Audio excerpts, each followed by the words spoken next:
I write to you from a village where hope has withered. The streets are draped in mourning, the doors sealed shut. This is no life but a chronicle of demise. In the village square, the blacksmith's forge still burned.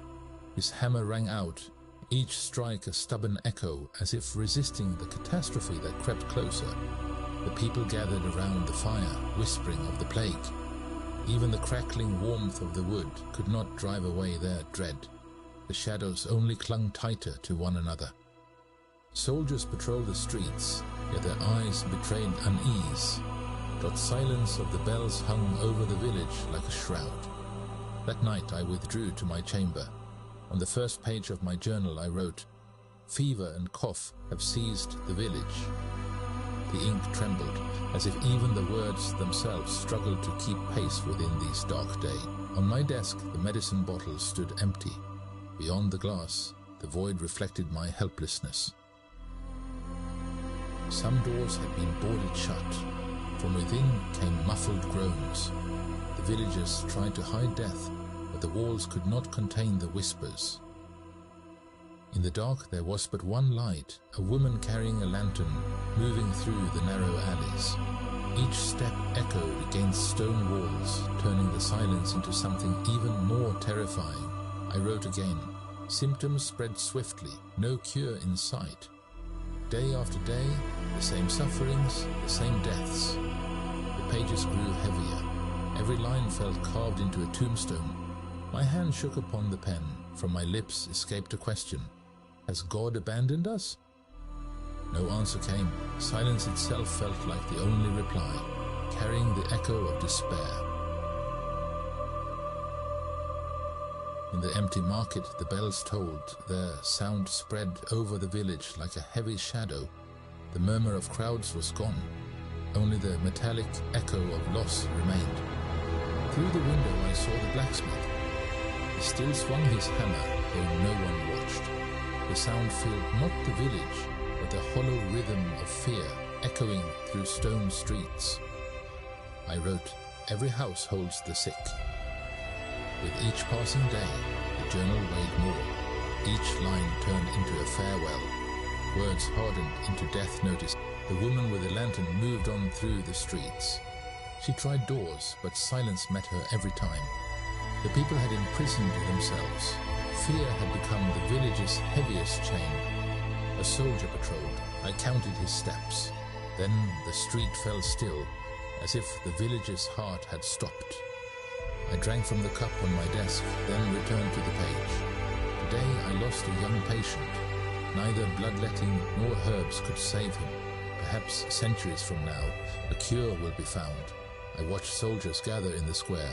Shields in hand, they prepared for an enemy unseen.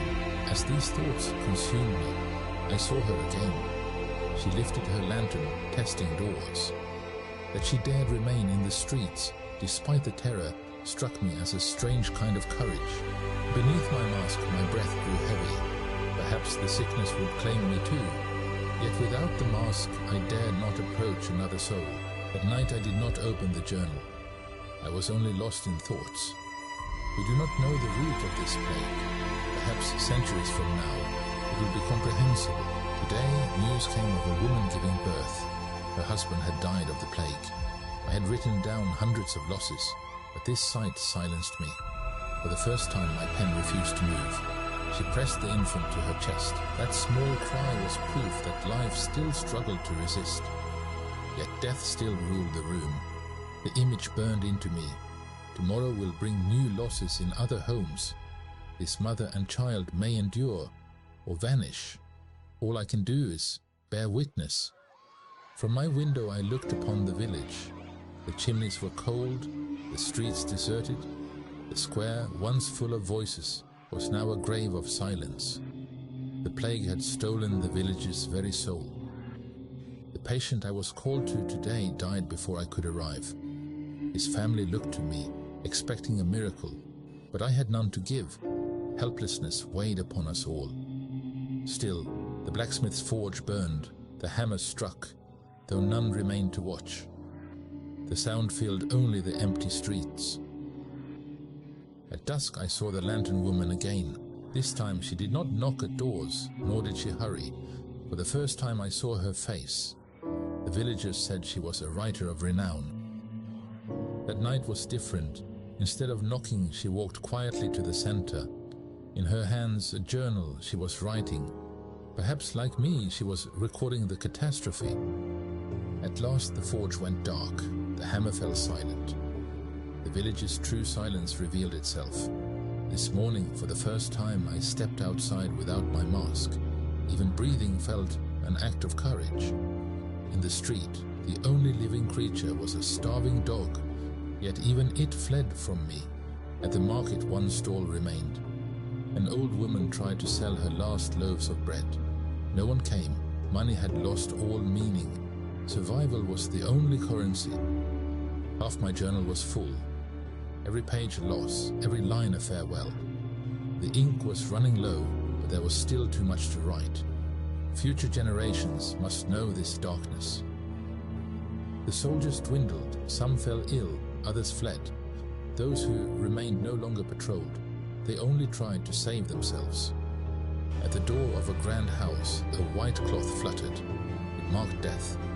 From inside came cries that pierced even the thick walls. Another family erased. For the first time I met her eyes, the woman with the lantern. From beneath her mask, her gaze shone. She lowered her head in greeting. I understood then. We fought the same enemy, though by different means.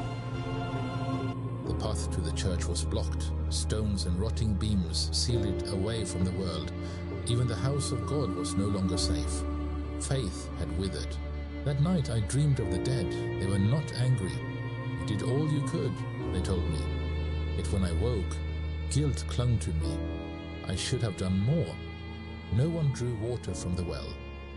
Perhaps it was the plague's source. Each day, the people were forced to choose between thirst and disease. The last medicine bottle on my desk ran dry. I had nothing left to give. My hands were empty, my heart heavy. Was this what it meant to be a doctor, to watch helpless scraps of books scattered in the wind? Someone had burned their library. Even knowledge was seen as dangerous now. Ignorance had become a refuge. The village square lay deserted. The bells had fallen silent. The wind struck against stone. Once a place of gathering, it had become the grave of silence. In a small hut, a young man plucked a stringed instrument. His voice was faint but stubborn. Amid death, still a song echoed, the last defiance of life. Hearing it, I wrote, "Even on the darkest day, music reminds us of breath." But my pen grew heavy, even words struggled to endure. That night I saw the woman again. The lantern was gone. In her hands a thick journal, pages whipped in the wind, spilling her words into the darkness as though writing against silence itself. I heard the last soldier's horse fade into the mist. There was no one left to protect us.